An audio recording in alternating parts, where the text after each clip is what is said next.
Protection of women from domestic violence act 2005 का एक नया कानून, जहां पर काफ़ी सारे जो नियम हैं, कायदे हैं, कानून हैं, वो महिलाओं के पक्ष में आए। और क्या क्या रिलीफ अवेलेबल है महिलाओं को यदि उनके साथ घरेलू हिंसा होती है, डोमेस्टिक वायलेंस होता है। इसी पर्टिकुलर वीडियो में हम बात करेंगे, धाराओं की सेक्शंस के बारे में बात करेंगे, और साथ ही साथ कन्फ्यूजन होता है आपको इंटरिम एप्लीकेशन का क्या मतलब होता है और एक्स पार्टी ऑर्डर या वन साइड ऑर्डर का क्या मतलब होता है, इस वीडियो में हम करेंगे बात। तो शुरुआत आप कर रहे हैं अशोक पांडे के साथ। हमेशा की तरह रिक्वेस्ट, नए हैं तो करना है आपको सब्सक्राइब, आपका channel online legal advice.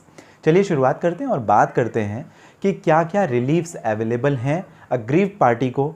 Aggrieved party कौन हुआ? जिसके साथ घरेलू हिंसा हो रही है। ज़्यादातर वो कौन होती है?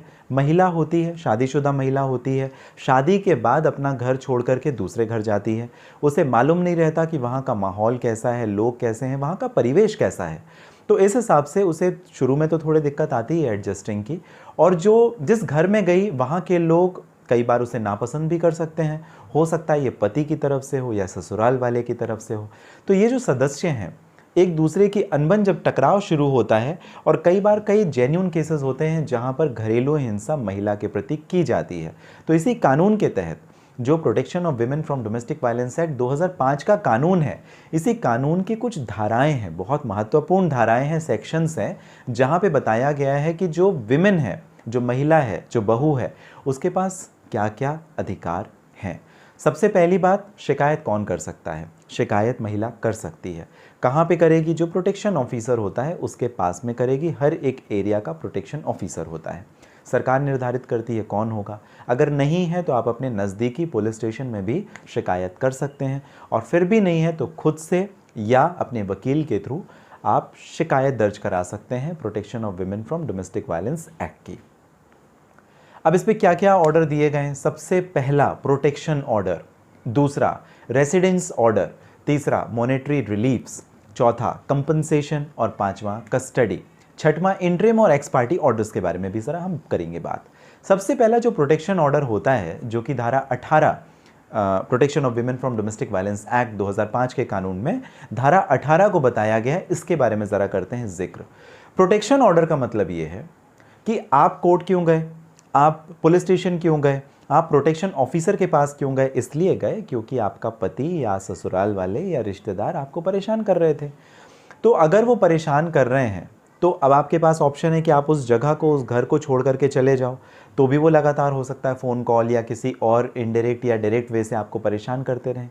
दूसरा ये है कि आप कोर्ट से प्रोटेक्शन ले लो, जिस भी तरीके से वो आपको परेशान कर रहे हैं वो आप बात अपनी कोर्ट के सामने रखो, कोर्ट रिस्ट्रेन करेगी और आपको प्रोवाइड करेगी प्रोटेक्शन ऑर्डर। अब कोर्ट का ऑर्डर है तो भाई मानना ही पड़ेगा, नहीं तो उसके लिए सज़ा का प्रावधान है, पनिशमेंट है, कंपनसेशन, फाइन है, तो काफ़ी सारी चीज़ें। इस वजह से ये होता है प्रोटेक्शन ऑर्डर। मान लीजिए आपका पति आपके साथ मारपीट करता था, तो इस कंडीशन पे कोर्ट ऐसे कुछ समाधान निकालने की कोशिश करेगी जहां पर पति आपके साथ मारपीट ना कर सके। या फ़ोन में गाली गलौज करता है तो पति को रिस्ट्रिक्ट कर सकते हैं कि आप अपनी वाइफ को, जब तक आपका केस पेंडिंग है, आप बात नहीं करोगे मोबाइल फ़ोन पर। तो इस प्रकार के जो ऑर्डर हैं वो धारा 18 के अंतर्गत कोर्ट पास कर सकती है। अब ज़रा बात करते हैं रेसिडेंस ऑर्डर का क्या मतलब होता है। Residence order section 19 protection of women from domestic violence act 2005 के कानून में बताया गया है। तो रेसिडेंस ऑर्डर का मतलब ये होता है कि शादी के पहले और शादी के बाद की स्थिति ज़रा हम समझते हैं। शादी के पहले माता पिता की जवाबदारी होती है, जिम्मेदारी होती है कि वो अपनी बेटी का पालन पोषण, भरण पोषण, पढ़ाई लिखाई सब कुछ देख रेख करे, और शादी के बाद पति की और उसके ससुराल पक्ष की हो जाती है जवाबदारी। मान लीजिए अगर ऐसा केस है जहाँ पर डोमेस्टिक वायलेंस का केस आ जाता है सामने, घरेलू हिंसा का केस आ जाता है, तो महिला कहाँ जाएगी? औरत कहाँ जाएगी? बहू कहाँ जाएगी? तो इस कंडीशन पर रेसिडेंस ऑर्डर कोर्ट पास करती है, जो कि सेक्शन 19 में हो। अब इसकी दो व्यवस्था कोर्ट कर सकती है। पहला तो ये कि जिस जगह पे रह रही थी वो उसी जगह पे उसे कंटिन्यू रखा जाए और प्रोटेक्शन ऑर्डर दिए जाएँ, जिससे कोई उसे तंग ना करे, परेशान ना करे। और दूसरा, या कि अलग एकोमोडेशन की व्यवस्था की जाए, अलग रेसिडेंस की, रहने की, रहवास की व्यवस्था की जाए, चाहे वो रेंटेड प्रेमाइस है या पति के पास 2 घर थे तो एक दूसरा फ्लैट उसे दे दिया गया। तो इस प्रकार की कोर्ट व्यवस्था कर सकती है, और ये व्यवस्था महिला के एप्लीकेशन पर, जो बहू है उसकी एप्लीकेशन पर धारा 19 के हिसाब से कोर्ट करेगी। तीसरी बात, मॉनेटरी रिलीफ। सेक्शन 20, पति कमा रहा था, पत्नी नहीं कमा रही थी, तो अब उसे पैसे भी चाहिए, हर महीने के खर्चे कौन देगा? ये जवाबदारी किसकी है? पति की है।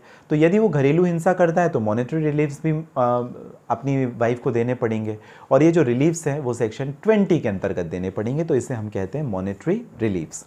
अब कंपनसेशन ऑर्डर्स की बात करें, क्योंकि जब लड़की आती है तो कई बार वो स्त्री धन लेके आती है, अपने साथ कुछ पैसे लेके आती है, चाहे गिफ्ट आर्टिकल्स, ऑर्नामेंट्स, कई बार डावरी भी लेकर के आती है।